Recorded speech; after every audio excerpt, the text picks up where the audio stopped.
The road begins to rise in a series of gentle curves, passing through pleasing groves of olive and vines. 5 kilometres on the left is the fork for Florence. To the right may be seen the Tower of Sacrifice, 470 steps, built in 1535 by Niccolò da Ferramano.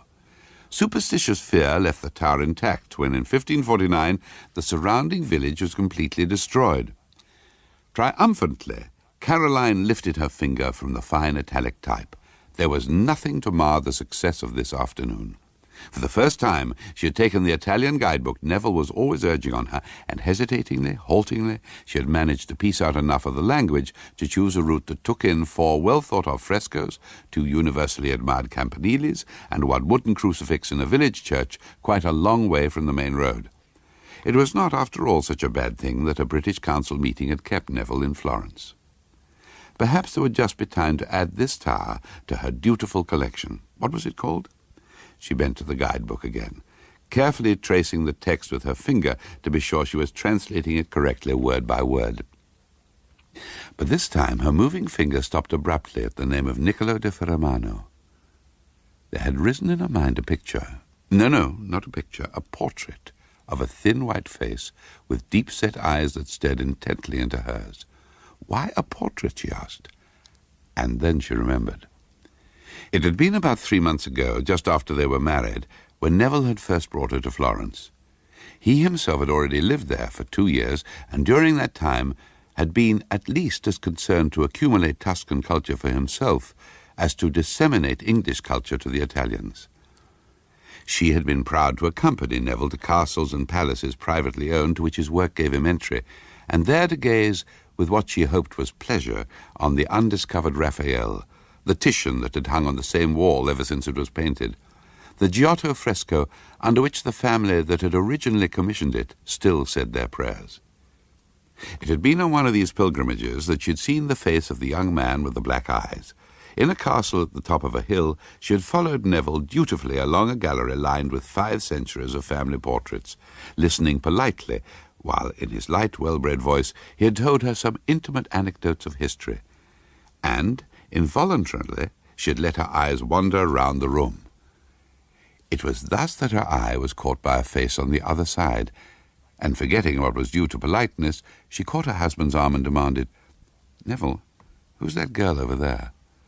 But he was pleased with her. He said, I'm glad you picked that one out. It's generally thought to be the best thing in the collection. A bronzino, of course." And they went over to have a look at it. The picture was painted in rich pale colours, a green curtain, a blue dress, a young face with calm brown eyes under plaits of honey-gold hair. Caroline read out the name under the picture. Giovanni da Ferramano, 1531 to 1549. That was the year the village was destroyed, she remembered now, sitting in the car by the roadside.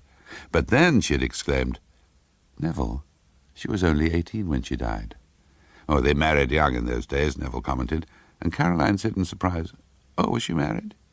It had been the radiantly virginal character of the face that had caught her inattention. "Yes, she was married," Neville answered, and added, Look at the portrait beside her."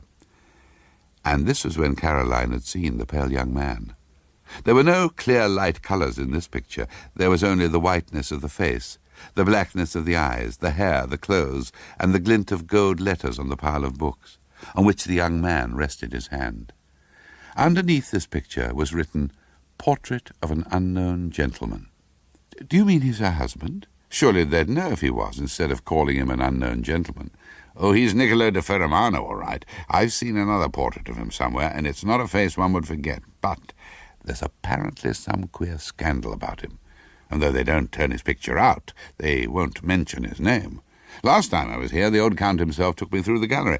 I asked him about little Giovanna and her husband. It was horribly clear that I shouldn't have asked. He said either she was lost or she was damned, but which word it was I can never be sure. The portrait of Niccolò he just ignored altogether." "What was wrong with Niccolò, I wonder?" "Oh, I don't know, but I can guess. Do you notice the lettering on those books up there under his hand? It's all in Hebrew or Arabic. Undoubtedly the unmentionable Niccolò dabbled in black magic." Caroline shivered. "I don't like him," she said. "Let's look at Giovanna again." and they'd moved back to the first portrait, and Neville had said casually, "Do you know, she's rather like you." Caroline put the guidebook back in the pigeonhole under the dashboard and drove carefully along the gentle curves until she came to the fork for Florence on the left. On the top of a little hill to the right stood a tall, round tower. There was no other building in sight. Caroline knew that she wanted to take the fork to the left, to Florence and home and Neville, and, said an urgent voice inside her, for safety. This voice so much shocked her that she got out of the car and began to trudge up the dusty track towards the tower. The tower was built of narrow red bricks, and only thin slits pierced its surface, right at the top where Caroline could see some kind of narrow platform encircling it. Before her was an arched doorway. "I'm just going to have a quick look," she assured herself again, and then she walked in. She was in an empty room with a low arched ceiling. A narrow stone staircase clung to the wall and circled round the room to disappear through a hole in the ceiling. "There ought to be a wonderful view at the top," said Caroline firmly to herself, and she laid her hand on the rusty rail and started to climb. And as she climbed, she counted. 39, 40, 41, she said, and with the 41st step she came through the ceiling and saw over her head, far, far above, the deep blue evening sky, a small circle of blue framed in a narrowing shaft round which the narrow staircase spiraled. There was no inner wall. Only the rusty railing protected the climber on the inside. "It's getting dark very quickly," said Caroline at the 150th step. "I know what the tower is like now. It would be much more sensible to give up and go home." At the 269th step, her hand moving forward on the railing met only empty space. For an interminable second she shivered, pressing back to the hard brick on the other side. Then, hesitatingly, she groped forwards, upwards, and at last her fingers met the rusty rail again, and again she climbed. At the 375th step, the rail, as her moving hand clutched it, crumbled away under her fingers. "I'd better just go by the wall," she told herself, and now her left hand traced the rough brick as she climbed up and up. 422, 423, counted Caroline with part of her brain. "I really ought to go down now," said another part. "I wish, I want to go down now." But she could not. It would be silly to give up, she told herself, desperately trying to rationalize what drove her on. Just because one's afraid. And then she had to stifle that thought too. And there was nothing left in her brain but the steadily mounting tally of the steps. 470, said Caroline aloud. And then she stopped abruptly, because the steps had stopped too. There was nothing ahead but a piece of broken railing barring her way, and the sky, drained now of all its colour, was still some 20 feet above her head. "But how idiotic," she said to the air. "The whole thing's absolutely pointless." And then the fingers of her left hand, exploring the wall beside her, met not brick, but wood. She turned to see what it was, and there in the wall, level with the top step, was a small wooden door. "So it does go somewhere after all," she said, and she fumbled with the rusty handle. The door pushed open, and she stepped through. She was on a narrow stone platform about a yard wide. It seemed to encircle the tower. The platform sloped downwards away from the tower, and its stones were smooth and very shiny. And this was all she noticed, before she looked beyond the stones and down.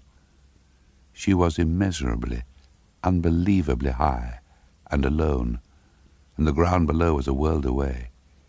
It was not credible, not possible, that she should be so far from the ground. All her being was suddenly absorbed in the single impulse to hurl herself from the sloping platform.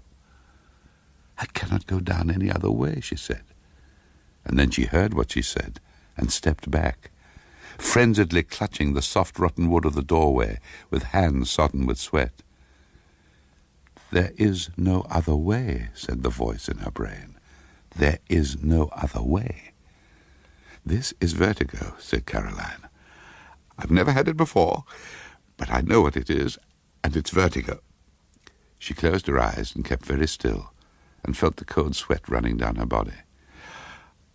"I shall be all right now," she said at last, and carefully she stepped back through the doorway, onto the 470th step, and pulled the door shut before her. She looked up at the sky swiftly darkening with night. Then, for the first time, she looked down into the shaft of the tower, down to the narrow, unprotected staircase, spiralling round and round and round and round, and disappearing into the dark. She screamed, "I can't go down!" She began to cry, shuddering with the pain of her sobs. It could not be true that she had brought herself to this peril, that there could be no safety for her unless she could climb down the menacing stairs.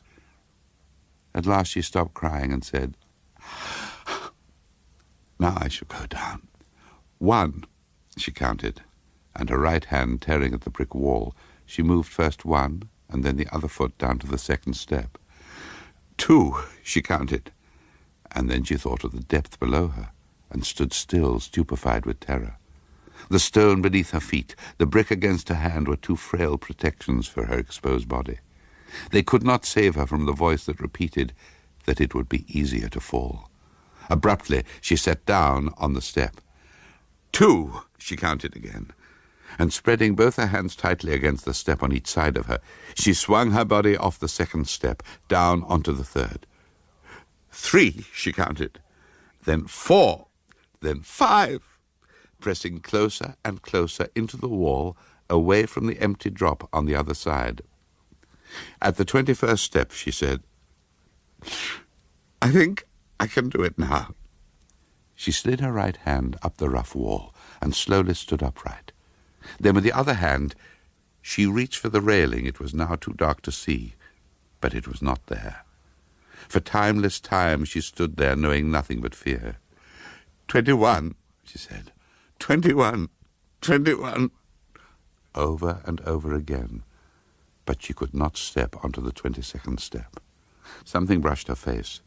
She knew it was a bat and not a hand that touched her, but still it was horror beyond conceivable horror.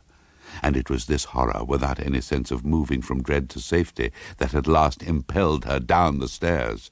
23, 24, 25, she counted, and around her the air was full of whispering, skin-stretched wings. If one of them should touch her again, she must fall. 26, 27, 28.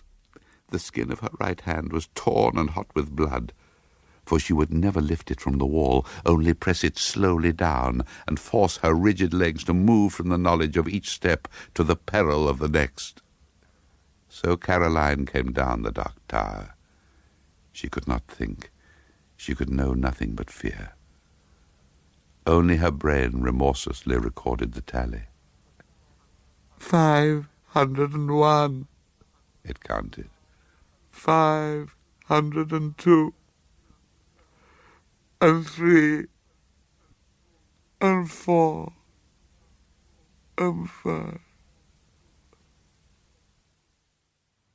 The Tower by Marghanita Laski.